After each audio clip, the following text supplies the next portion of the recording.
नमस्कार, सुप्रभात. मी सुप्रिया सुळे. मला एक खूप वेगळा अनुभव आला आणि मला वाटलं तो तुमच्याबरोबर शेअर करावा. माझ्या मुंबईचा गाडीचा चालक यशवंत हा सुट्टीवर आहे आणि सुट्टीवर असल्यावर आले होते किंवा अशा वेळेस मग मी घरातला दुसरा ड्रायव्हर कुणाला तरी शेअर करतो. तर यशवंत सुट्टीवर असल्यामुळे आज मी एका ठिकाणी माझ्या घरापासून प्रभादेवीपर्यंत चालत जाताना परत जाताना मला वाटलं की आपण परत घरी चालत न जाताना टॅक्सीने जावं, ऊन यावं म्हणून. तुम्हाला आश्चर्य वाटेल की मला 22 मिनिटं एकही टॅक्सी मिळाली नाही. तिथे एक उबर उभी होती, पांढरी टॅक्सी. मी त्याला एकदा नाही 2 वेळा विनंती केली की मी पैसे देते पण मला तुम्ही प्लीज माझ्या घरी सोडा. तो माणूस ऐकायला तयार नाही. मी समजू शकते उबर असेल किंवा कुठली प्रायव्हेट एजन्सी असेल ती ऑनलाईनच बुक करता येते. पण मला हा पण प्रश्न येतो की जर उबर मोकळीच असेल, आत्ता त्याला गिराईक नसेल, तर त्यांनी जर गिराईक मिळाला तर तो घ्यावा का नाही घ्यावा हा एक मुद्दा माझ्या मनात आला. एखादी सिनियर सिटीजन असेल, मला 22 मिनिटं उन्हात थांबणं काय फार माझ्या वयाला किंवा माझ्या तब्येतीला काही अडचणीचं नव्हतं. पण एखादी वृद्ध महिला असेल, एखाद्याला कामावर जायचं असेल, एखादी प्रेग्नंट महिला असेल, ती जर तिथे थांबली असेल आणि तिथे जर एक उबर उभीच असेल तर त्या उबरला किंवा त्या रेंटेड टॅक्सीला ती प्रायोरिटी मिळावी का नाही मिळावी. मला 22 मिनिटांनंतर ही टॅक्सी मिळाली. माझे आभार आहेत त्या टॅक्सी चालकांना.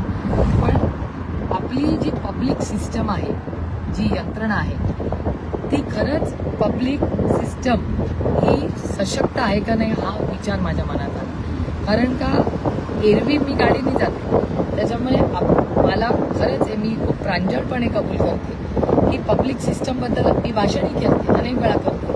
पण मूलभूत जी गोष्ट आहे की एखाद्या टॅक्सी रिक्षासाठी आपण थांबलो, एखादा नाही म्हणला त्याच्यातही काही गैर नाही, त्याचंही काहीतरी काम असेल.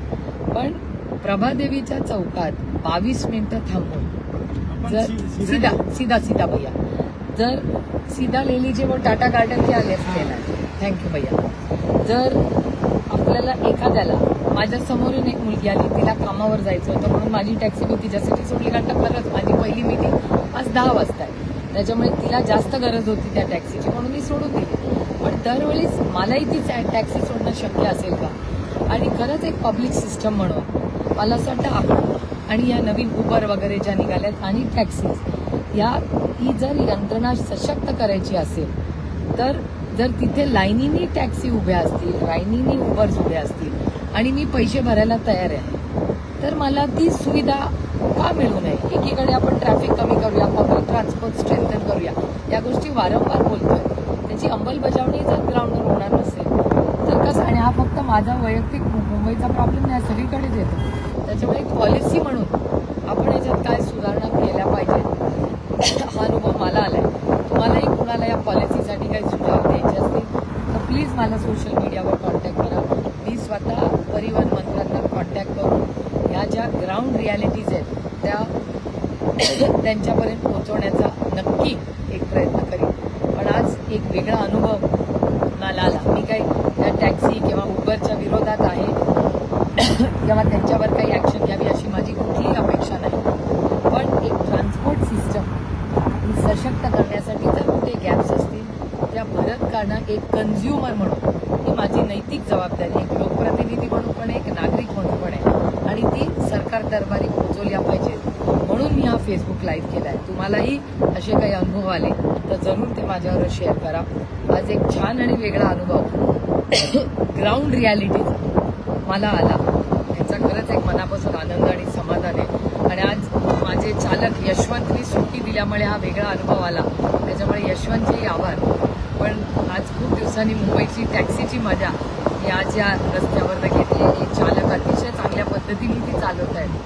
पण ते 22 मिनिटं मला घाई नसती, त्याच्यामुळे मला काही गैरसोय झाली नाही. पण एका सिनियर सिटीजन, प्रेग्नंट महिला किंवा ज्यांना कामावर आत्ता लगेच जायचं आहे त्यांनाही किती रोज गैरसोय असेल हाच विचार मनात आला म्हणून मी हे फेसबुकला प्लीज तुमचा फीडबॅक जरूर मला करा. नमस्कार. जय हिंद, जय महाराष्ट्र.